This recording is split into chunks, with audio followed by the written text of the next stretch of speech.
నా పేరు వీరయ్య అండి. ఎండి వెహికల్ డ్రైవర్ని. ఎండి అంటే మొబైల్ డిస్ట్రిబ్యూషన్ యూనిట్ అండి. ప్రతి ఇంటికి వెళ్ళి చిన్న సందులు అయితే కనుక ఈ సందు చివర పెడుతున్నాం. పెద్ద సందు అయితే కనుక ఇంటికి వెళ్తున్నాం. ఇంటికి వెళ్ళి లెగలేని ముసలి వాళ్ళు కానీ, సర్జరీలు చేయించుకున్న పెద్దవాళ్ళు కానీ, పిల్లలు కానీ ఇంట్లో ఉంటే ఇంటికి వెళ్ళి తంబేయించుకొని మరి మేము నిత్యావసర వస్తువులు ఇచ్చామండి. ఇప్పుడు చాలా సడన్గా అంటే ఒక నోటిఫికేషన్ లేదు, 3 నెలలు పీరియడ్ టైం పెట్టలేదు, లేదా 2 నెలలు టైం పీరియడ్ పెట్టలేదు. అలాంటి నోటిఫికేషన్ ఏం లేకుండా అర్ధాంతరంగా 9,620 మందిని రోడ్డును పడేశారు సార్. మా గురించి ఆలోచించండి. మేమే కాదు, మాతోటి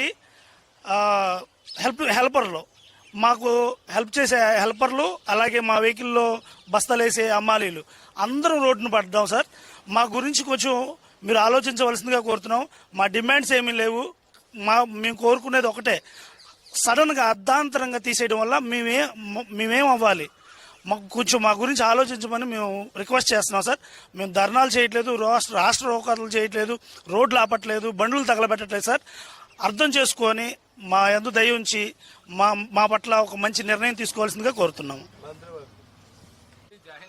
నా పేరు జామదుర్గులు అండి. నేను ఎండిఏ వెహికల్ ఆపరేటర్ అండి.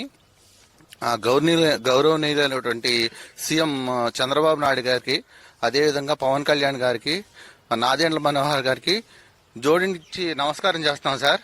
ఇప్పటి వరకు 4.5 సంవత్సరాల నుంచి చాలా అంటే ఆవేదనతో ఇది చేస్తున్నదండి. ఆవేదన అంటే ఏం లేదు సార్, ఎన్నాళ్ళ నుంచి చాలా కష్టపడ్డామండి. పొద్దున్నే 6 గంటలకు లేచి సాయంత్రం 10 గంటల వరకు, మధ్యాహ్నం ఏదో ఒక 1 అవర్ రెస్ట్ తీసుకుని చాలా ఆవేదనతోనండి. చాలా ఆవేదన అంటే ఇవాళ రోడ్డును పడ్డామంటే చాలా కన్నీళ్ళు వచ్చేస్తున్నాయి సార్. ఎందుకనంటే ఇన్నాళ్ళు చేసిన కష్టానికి ఫలితం లేదండి. ఎందుకనంటే మేము ఏదో ఈ చిన్న చిన్న పనులు చేసుకుని ఆటో డ్రైవర్ లాగా ఆటోలు తోలుకుని ఇలాంటిది ఫీల్డ్ నుంచి మేము వచ్చామండి దీనిలోకి డ్రైవర్లుగా. కానీ ఫస్ట్ మాకు డ్రైవర్లు అని చెప్పి ఈ జాబ్ ఇచ్చారండి. తర్వాత అన్ని పనులు మేమే చేస్తున్నామండి. ఈ పాస్ మిషన్ ఆపరేట్ చేసుకోవడం కానీ, ఇంటింటికి రేషన్ ఇవ్వడం కానీ, ఇలాంటి పనులన్నీ మేము చేస్తున్నాము. కానీ చేస్తున్న అర్ధాంతరంగా అసలు నోటిఫికేషన్ ఏమి లేకుండా ఇవాళ అంటే ఒక 2 నెలల్లో 3 నెలల్లో గ్యాప్ ఇచ్చి మిమ్మల్ని తీసేస్తామని అదేమి లేకోకుండా చేశారండి. వరదల టైంలో కూడా వరదల టైంలో ఎంత కష్టపడ్డామంటే నిద్రాహారాలు లేకుండా పొద్దున 4 గంటల దగ్గర నుంచి నైట్ 12-1 గంట వరకు కూడా వర్క్ చేసామండి. వరదల్లో చాలా చేసామండి. అప్పుడు మాకేం చెప్పారంటే, మిమ్మల్ని సీఎం చంద్రబాబు నాయుడు గారు కూడా స్వయంగా చెప్పారండి, మీరు చాలా కష్టపడ్డారు, మీకున్న ఫలితం మేము గుర్తించాము, మిమ్మల్ని తీము అని చెప్పేసి అప్పుడే చెప్పారండి. కానీ అప్పుడు కూడా సార్కి చెప్పాం, మేము ఉన్న బాధలను కూడా మేము రిక్వెస్ట్ చేసుకున్నాం. చాలా బాధలు ఉన్నాయి. ఇప్పుడు హమాలీలను కానీ, తర్వాత హెల్పర్ని కానీ, వీళ్ళందరం కూడా అప్పుడు దరిదాపు ఒక 20,000 మంది మేము రోడ్డున పడ్డామండి. 20,000 మందిని అర్ధాంతరంగా ఇప్పుడు మా ఫ్యామిలీని మేము ఎలా పోషించుకోవాలి, మా పిల్లల్ని మేము ఎలా పోషించుకోవాలి, అర్ధాంతరంగా తీసేస్తే మేమేం చేయాలి?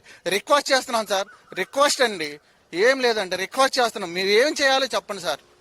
ఏదో ఒకటి మాకు ఉద్యోగ భద్రత కల్పిస్తే మేము దానికి రుణపడి ఉంటామండి.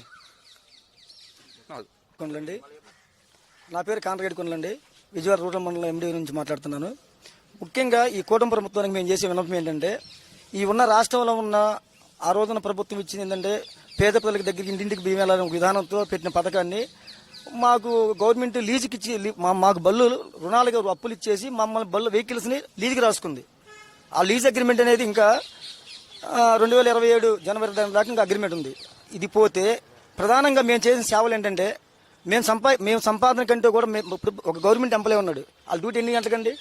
10 to 5 అయితే వెళ్ళిపోతాం. మేము అలా కాదు, మాకు ఉదయం 6 నుంచి 5 లేసి లోన్లు వేసుకొని 6 వెళ్ళిపోయి 1 గంట దాకా చేసుకుని మాకు ఫుల్ డ్యూటీ నైట్ 10 దాకా చేసిన రోజులు ఉన్నాను. మేము ఇలా చేసి ఇంటింటికి మేము ఎక్కడ ముత్తగా ఉన్నా ఏ రోజుకు రిస్క్ పడకుండా, ఇబ్బంది పడకుండా, అందరికీ మా దగ్గర బ్యాల్ లేకుండా, వీళ్ళు ఆల్రెడీ ఈ కూటమి ప్రభుత్వం మొదలైన తర్వాత పబ్లిక్ సర్వే చేశారు.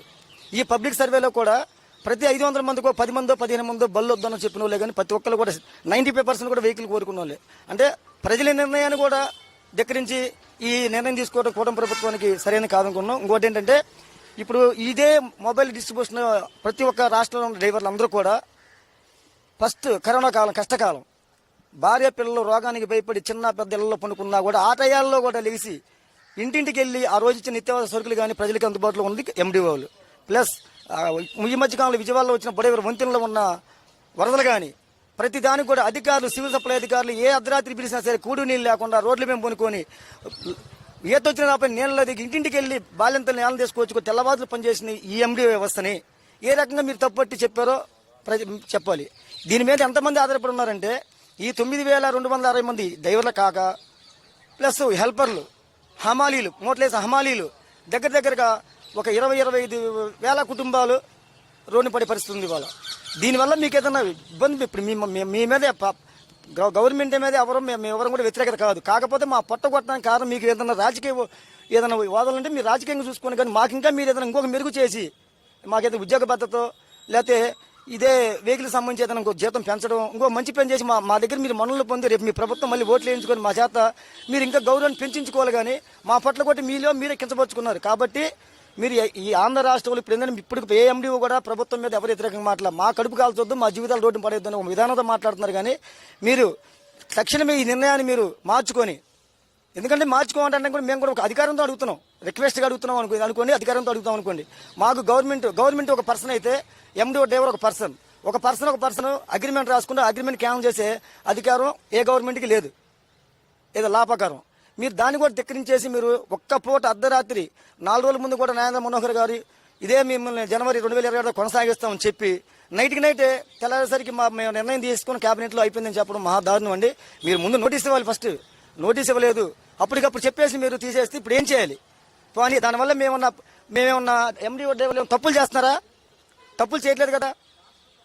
తప్పులు చేయకుండా మీరు ఎందుకు చేస్తారు? తప్పులు చేస్తున్నారంటే ఇప్పుడు అక్కడ ప్రజల సమాజంలో బతికే ప్రతి దాంట్లో కూడా ఇంత పొరపాటు చేయన శాఖ అనేది ఏది లేదు.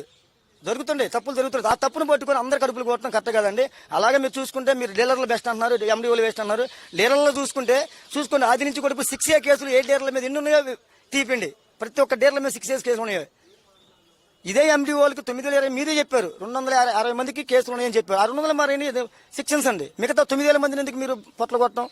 కాబట్టి ఇప్పటికైనా మీరు మా అందరి బాధను అర్థం చేసుకొని ఈ నిర్ణయానికి దీనికి తీసుకొని మా అందరికి సహకరించి మళ్ళీ మా జీవనోపాధి కొనసాగిస్తే మీకు మేము రుణపడి ఉంటాం.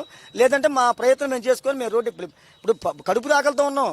ఇవాళ ఇదిగా మాట్లాడుతాం, రేపు ఇంకో రంగం మాట్లాడుతాం. అందువల్ల మేము దశల వారి కార్యక్రమం వెళ్ళడానికి కూడా మేము మిమ్మల్ని రిక్వెస్ట్ చేసుకున్నాం. లేదంటే మాత్రం రాష్ట్ర వ్యాప్తంగా ఖచ్చితంగా మేము దశల వారి కార్యక్రమం తీసుకొని ఏం చేయాలో కలెక్టరేట్ ముట్టిట్లు కానీ ఎక్కడికైనా సీఎం ఆఫీస్కి వెళ్ళే దానికి మేము కారణం. మా ప్రాణాలు పోయినా ఎన్కౌంటర్లు చేసినా జైలుకి పంపితే మేము బయటపడే పరిస్థితి లేదు. కాబట్టి మా మీద మీరు ఎట్టి పరిస్థితుల్లో దీని నిర్ణయాన్ని వెనక్కి తీసుకొని ఎండి వాళ్ళందరినీ మళ్ళీ తీసుకొని మా యథావిధిగా మమ్మల్ని కొనసాగిందని కోరుకుంటున్నామండి.